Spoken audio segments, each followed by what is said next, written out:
Hello. இந்த வீடியோவில் gate 2025 அதில் இன்ஜினியரிங் சயின்சஸ் அப்படின்னு ஒரு பேப்பர் இருக்குது. இன்ஜினியரிங் சயின்சஸ்னால் எக்ஸின் அப்படின்னு நம்ம சொல்லலாம். அதில் சாலிட் மெக்கானிக்ஸ் செக்ஷனில் உள்ள ஒரு கொஸ்டின் இந்த வருஷம் கேட்டிருந்தாங்க, 2025 கேட்டிருந்தாங்க. அந்த கொஸ்டினை சால்வ் பண்ணி சில கான்செப்ட் லேர்ன் பண்ணலாங்கிறது தான் இந்த வீடியோவுடைய ஐடியா. போகலாமா? ஓகே. இப்போது அந்த கொஸ்டின் என்னென்னா, question number 74, a force of P is equal to 100 Newton is applied at the ends of the plier as shown in the figure. Neglecting friction, the force exerted by the upper jaw on the workpiece is Newton, dash Newton in integer அப்படின்னு கேட்டிருக்காங்க. நமக்கு இங்கே ஒரு plier கொடுத்துருக்காங்க. Okay, so plier கொடுத்துருக்காங்க. அப்புறம் நமக்கு work பீஸும் நமக்கு கொடுத்துருக்காங்க. அந்த ஒர்க் பீஸ் பார்த்திங்கன்னா ரவுண்டாக நமக்கு ஒரு ஒர்க் பீஸ் கொடுத்துருக்காங்க. அந்த படம் வந்து it is not to the scale அப்படிங்கிறத டினோட் பண்ணியிருக்காங்க. இப்போ இது வந்து பார்த்தா நமக்கு ரெண்டு இது இருக்குது, ரெண்டு ஜா இருக்குது. இது வந்து அப்பர் ஜா, இது வந்து லோவர் ஜா. ஓகே, இது நமக்கு லோவர் ஜா. இப்போ இந்த அப்பர் ஜா மேலே இந்த ஒர்க் பீஸ் எக்ஸர்ட் பண்ணக்கூடிய ஃபோர்ஸ் என்ன அப்படின்னு நமக்கு கேள்வி கேட்டிருக்காங்க. இப்போ இந்த பாயிண்ட்டை நான் வந்து என்ன பண்ண போகிறேன், இந்த இடத்த நான் ஒரு பிவோட் பாயிண்ட்டாக நான் எடுத்துக்கிறேன். இங்கே வந்து ஒரு பிவோட் பாயிண்ட், இங்கே வந்து ஒரு ஹிஞ்ச் இருக்குது. இதை மாதிரி நீங்கள் பார்த்துருப்பீங்கள்ல, இதை இதை நம்ம என்ன பண்ணிக்கலாம், எக்ஸ்பேண்ட் பண்ணிக்கலாம், அப்படி சுருக்கிக்கலாம். We can move this. Okay, இது நம்ம இப்படி ஆட்டிக்கலாம். இப்படி ஆட்டிக்கிட்டு இந்த இடத்துல ஒர்க் பீஸை நம்ம ஹோல்டு பண்ணிக்கலாம். ஓகே, இதை நம்ம பார்த்துருப்போம்னு நினைக்கிறேன். உங்கள் லேபில் கூட இந்த மாதிரி செட்டப்பை you would have seen it. இப்போது நம்ம வந்து ஹோல்டு பண்ணுறதுக்காக இப்போ நான் அப்பர் ஜாவை மட்டும் நான் வரைகிறேன். அப்பர் ஜாவை மட்டும் இப்போ நான் வரையட்டுமா? when I draw the upper jaw, இந்த இடத்த மட்டும் when I draw the upper jaw, ஒரு நிமிஷம், I will take another pen. upper jaw, draw, இதை மாதிரி நான் வரைஞ்சிடலாமா? Okay, so I have drawn it. So okay, இந்த இடத்துல எனக்கு அந்த ஹிஞ்சாக இருக்குது. இது வந்து என்னோடய ஃப்ரீ பார் டயக்ராம். அப்பர் ஜாவை நான் வரைஞ்சிட்டேன். இப்போ இந்த ஃப்ரீ பார் டயக்ராம் வரைஞ்சேன்னா, ஸோ இந்த இடத்துல எனக்கு பிங்கிற ஃபோர்ஸ் வந்து எனக்கு அப்ளைடாக இருக்குது. பிங்கிற ஃபோர்ஸ் அப்ளைடாக இருக்குது. இப்போ இந்த இடத்துல பார்த்தா எனக்கு இங்கே ஒர்க் பீஸ் இருக்குது. இப்போ இந்த அப்பர் ஜாவை மட்டும் வரையும் போது இந்த அப்பர் ஜா வந்து யாரோட கனெக்ஷனில் இருக்காங்கன்னா ஒர்க் பீஸோட கனெக்ஷனில் இருக்காங்க. ஒர்க் பீஸோட கனெக்ஷனில் இருக்காங்க. இது ஒர்க் பீஸ். அப்படிங்கும்போது அந்த அப்பர் ஜா இந்த ஒர்க் பீஸ் மேலே ஒரு ஃபோர்ஸை அப்ளை பண்ணியிருக்கோம். This is a force on the workpiece by the upper jaw. நான் ஒர்க் பீஸை டபிள்யூன்னு எழுதிக்கிறேன், அப்பர் ஜாவை ஜேன்னு மென்ஷன் பண்ணிக்கிறேன்.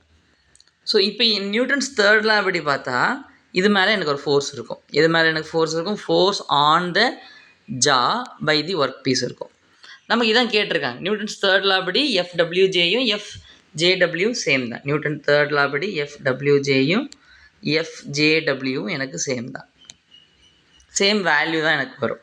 ஸோ இப்போ நமக்கு ஃபோர்ஸ் ஆன் த ஜா வேணும்னா நம்ம இதை இப்படி கண்டுபிடிச்சாலே போதும். இப்படி இருக்கும்போது அந்த ஒர்க் பீஸை ஹோல்டு பண்ணியிருக்கணும்னா இப்போ இந்த படத்தை நான் ரிமூவ் பண்ணிட்டோமா? இப்போ இது எனக்கு தேவையில்லாத படம். இப்போ நம்ம இதை ஃப்ரீ பார் டயக்ராம் வரைகிறதுக்காக தான் இதை நான் வரைஞ்சேன். ஏன்னா அது எனக்கு தேவையில்லை. என்னோடய சிஸ்டம் யாருன்னா இவங்க மட்டும்தான் என்னோடய சிஸ்டம். அப்பர் ஜா மட்டும்தான் என்னோடய system. Okay, so what is this? F நான் எழுதிட்டோம் F. What is F? F is equal to force on the jaw by the workpiece. ஜா மேலே இருக்கக்கூடிய ஃபோர்ஸு ஒர்க் பீஸ்னால் ஏற்பட்டது. இப்போ இந்த பாயிண்ட் ஒரு பிவோட் பாயிண்ட்டாக எடுத்துக்கிறேன். இந்த இடம் ஹிஞ்சாக இருக்குது அப்படிங்கிறத எடுத்துக்கிறேன். இதை மட்டும் வரைஞ்சிருக்கேன். இந்த இடத்துல பார்த்தீங்கன்னா you will have some two reaction உங்களுக்கு இருக்கும், ஏஎக்ஸ் ஏஒய்.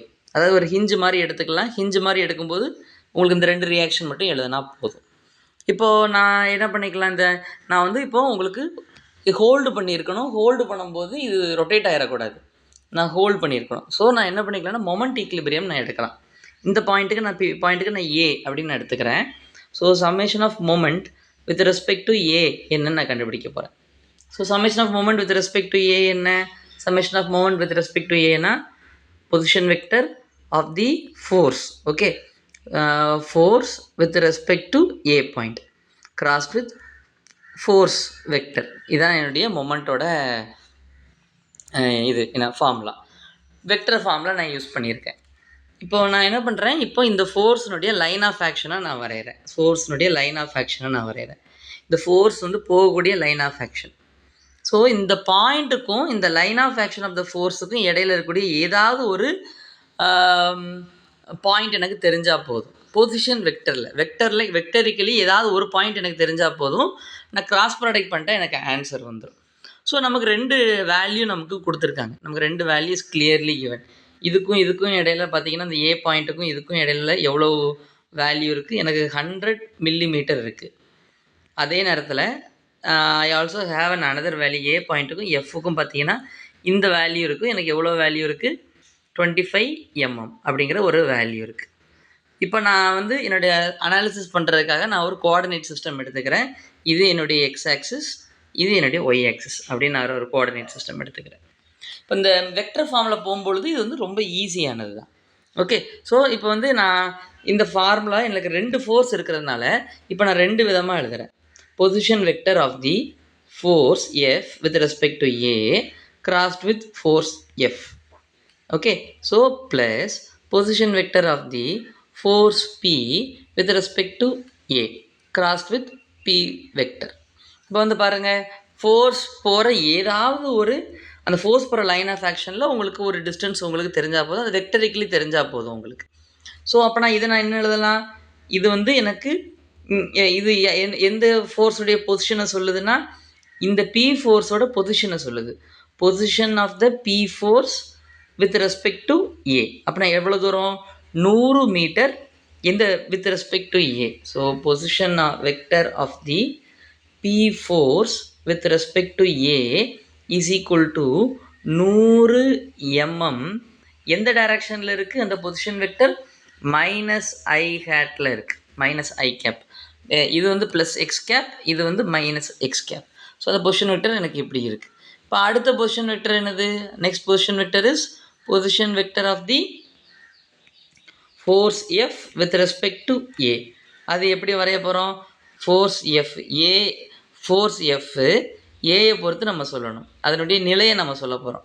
அதாவது அந்த லைன் ஆஃப் ஆக்ஷனில் ஏதாவது ஒரு லைன் ஆஃப் ஆக்ஷன் இருக்கக்கூடிய இதில் ஏதாவது ஒரு பாயிண்ட் எடுத்துகிட்டு அந்த பாயிண்ட்டை ஏயை பொறுத்து நீங்கள் சொல்லிட்டா போதும்.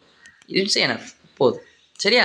ஸோ இப்போ நம்ம பேசும்பொழுது என்ன எழுதலாம்? It is 25 mm. It is 25 mm. 25 mm எந்த டைரக்ஷனில் பாயிண்ட் பண்ணிகிட்ருக்கு? ஐ கேப்பில் பாயிண்ட் பண்ணிகிட்ருக்கு. இதனால் திருப்பி கவனித்து பார்த்தீங்கன்னா you will understand what I am trying to tell. இப்போ எஃப் வெக்டர் என்ன? எஃப் வெக்டர் நமக்கு தெரியாது, அதை நம்ம என்ன எடுத்துக்க போகிறோம்? எஃப் ஜே கேப் அப்படின்னு நம்ம எடுத்துக்கலாம். அதான் கண்டுபிடிக்கணும், இதான் நம்ம கண்டுபிடிக்கணும். ஸோ நமக்கு பி வெக்டர் என்னது? P vector is equal to நமக்கு ஒரு வேல்யூ கொடுத்துருக்காங்களே. What is P vector? 100 newton எந்த டைரக்ஷனில் ஆக்ட் பண்ணிகிட்டு இருக்குது? ஒய் கேப் டைரக்ஷனில் எனக்கு ஆக்ட் ஆகிட்டுருக்கு. 100 newton in the J cap direction அல்லது ஒய் கேப் டைரக்ஷன் நம்ம ஆக்ட் ஆகிட்டுருக்கு. இப்போ எல்லாத்தையும் நம்ம எடுத்து நம்ம ஃபார்முலாவில் சப்ஸ்டியூட் பண்ணலாமா? So position vector of F with respect to A வந்து எனக்கு எவ்வளவு? 25 mm. எந்த direction? 25 mm in the I cap direction. So F vector என்ன? எஃப் ஜே கேப்பில் எனக்கு இருக்குது, எஃப் ஜே கேப்பில் இருக்குது. So position vector of P with respect to ஏ எனக்கு என்ன? Position vector of P with respect to A is 100 mm minus I cap. So நான் எம்எம்மை நான் இங்கே விட்டுட்டேன், எனக்கு எழுதுறதுக்கு ஸ்பேஸ் கொஞ்சம் தேவைப்படுறதுனால. P வெக்டர் எப்படி எழுதிக்கலாம்? ஐ கேன் ரைட் P வெக்டரை 100 நியூட்டன், 100 நியூட்டன் எனக்கு ஜே கேப் டைரக்ஷனில் இருக்குது. ஓகே, ஸோ பொதுவாக நான் கிராஸ் ப்ராடக்ட் பண்ணும்போது நான் வந்து என்னோடய ஸ்டூடெண்ட்ஸுக்கு சொல்லக்கூடியது ஒரு 3 ரூல் யூஸ் பண்ணிக்கோங்க. முதல்ல யூஸ் தி சைன். முதல்ல சைனை பயன்படுத்திக்கோங்க. முதல்ல சைன் பயன்படுத்தி சைனை மல்டிப்ளை பண்ணுங்கள். அடுத்து வேல்யூவை மல்டிப்ளை பண்ணுங்கள், சைன். அடுத்து வேல்யூவை மல்டிப்ளை பண்ணுங்கள். முதல்ல சைனு, அடுத்து வேல்யூ, அடுத்து என்ன மல்டிப்ளை பண்ணுங்கன்னா கிராஸ் ப்ராடக்ட் ரூலை அப்ளை பண்ணுங்கள். கிராஸ் ப்ராடக்ட் ரூலை அப்ளை பண்ணுங்கள். ஓகே, ஸோ இப்போ நம்ம பண்ணலாமா? Value, sign, cross product rule. முதல்ல இங்கே எனக்கு என்ன சைன் இருக்குது? ப்ளஸ். இங்கே என்ன சைன் இருக்குது? Plus. Plus into plus is plus. Okay, so plus into plus is plus. அடுத்து வேல்யூ 25 mm இன்ட்டு எஃப் என்ன வரும்? 25 Fmm வந்துடும். அடுத்து என்ன இருக்குது? I cross J. I cross J என்னது? I cross J. இப்போ can I do like this? இங்கே எனக்கு என்ன இருக்குது? ஐ ஹாவ் இங்கே மைனஸ் சைன் இருக்குது, இங்கே எனக்கு ப்ளஸ் சைன் இருக்குது. So minus into minus, minus into plus minus. So எனக்கு 100 mm இன்ட்டு 100 நியூட்டன் எவ்வளோ வரும்? 100 mm இன்ட்டு 100 நியூட்டன். ஸோ எனக்கு 10,000 நியூட்டன் mm எனக்கு வந்திருக்கும். Newton multiplied with mm. அப்புறம் அங்கேயும் எனக்கு என்ன வந்திருக்கும்? I கிராஸ் J எனக்கு வந்திருக்கும். சரியா? ஓகே. இப்போது எனக்கு சம்மேஷன் ஆஃப் த மொமெண்ட் வந்து என்ன இருக்கணும்? அபவுட் த பாயிண்ட் வந்து ஷுட் பி ஈக்குவல் டு 0. இப்போ அந்த ஒர்க் பீஸை ஹோல்ட் பண்ணியிருக்குன்னா அந்த ஒர்க் பீஸ் டேர்ன் ஆகிடக்கூடாது. அந்த அப்பர் ஜாவும் லோவர் ஜாவும் என்ன பண்ணிடக்கூடாது? சுற்றிடக்கூடாது. சுற்றிடுச்சுன்னா என்னால் ஒர்க் பீஸை ஹோல்டு பண்ண முடியாது. இப்படி சுற்றிடுச்சுன்னா ஒர்க் பீஸ் வெளியே விழுந்துடும். நம்ம டைட்டாக நம்ம ஹோல்ட் பண்ணிகிட்ருக்குறோம். So there should be no rotation. The motion of the rotational motion should be restricted, தடுக்கப்பட்டிருக்கணும். ஸோ அதனால் summation of moment, the net moment is equal to 0 வெக்டர்னு நம்ம எழுதியாச்சு. இப்போ எழுதின பிறகு I cross J என்ன? What is I cross J? I cross J is K cap. I cross J is K cap. எனக்கு இங்கேயும் I cross J இருக்குது, இங்கே எனக்கு என்ன வரும்? K cap இருக்கும். இப்போ நம்ம ரைட் சைடு என்ன பண்ணிட்டோம்? ரைட் சைடை நம்ம 0 வெக்டருக்கு ஈக்குவேட் பண்ணிட்டோம். ஸோ ரெண்டு பக்கம் வெக்டராக இருந்தால் ரெண்டு பக்கமும் அதனுடைய காம்பனண்ட் மட்டும்தான் ஈக்குவேட் பண்ணணும். ஸோ நமக்கு இங்கே என்ன இருக்குது? ரெண்டுத்துலையுமே K cap தான் இருக்குது. ஸோ K cap காம்பனண்ட்டை மட்டும் நான் ரெண்டு பக்கமும் ஈக்குவேட் பண்ண போகிறேன். ஸோ எனக்கு இங்கே யார் இருக்காங்க? Plus 25 Fmm minus 10,000 10 into 10⁻³ எழுதிக்கிட்டுமா? 10 into 10⁻³ Newton mm இடம் இல்லாத காரணத்தினால. ஸோ ரைட் சைடில் எனக்கு கேக்கு முன்னாடி யார் இருக்கா? எனக்கு 0 வெக்டர் இருக்கிறதுனால நான் 0 K cap அப்படின்னு நம்ம எழுதிக்கலாம். சரியா? ஸோ அதில் எனக்கு கேக்கு முன்னாடி யார் இருக்காங்கன்னா 0 மட்டும்தான் இருக்குது. இப்போ நான் அதை ரீஅரேஞ்ச் பண்ணால் எனக்கு வாட் ஐ வில் ஹாவ்? நான் ரீஅரேஞ்ச் பண்ணும் பொழுது ஐ வில் ரீஅரேஞ்ச் F தான் எனக்கு வேணும், அப்படி தானே? இப்போ F ஈக்குவல் டு F எனக்கு இங்கே யார் இருக்காங்க? 10 இன்ட்டு 10⁻³ நான் அதை ஃபுல்லாக எழுதிடுறேனே. I write the entire thing. 10,000 எழுதிட்டேன். Divided by 25. இங்கே மேலே யார் இருக்குன்னா நியூட்டன் mm இருக்கும். கீழே டிவிஷனில் யார் இருப்பாங்கன்னா வெறும் mm இருக்கும். வேறு anything? Yes, we are done. இப்போ இதை நம்ம கேன்சல் அவுட் பண்ணிட்டா we will have the answer. the answer என்ன வந்திருக்கும்? 400 வந்திருக்கும். இப்போ mm கேன்சல் பண்ணிடலாம். the answer is 400 Newton. Okay, official கீழேயும் பார்த்தீங்கன்னா நமக்கு 400 நியூட்டன் தான் கொடுத்துருக்காங்க. So the problem is done. இந்த கணக்கை நம்ம முடிச்சிட்டோம். இதான் நம்மளுடைய ஆன்சர். ஏதாவது டவுட்ஸ் இருந்தால் kindly let me know in the comment box. Okay, thanks for வாட்சிங் the video till the end. Bye. நன்றி.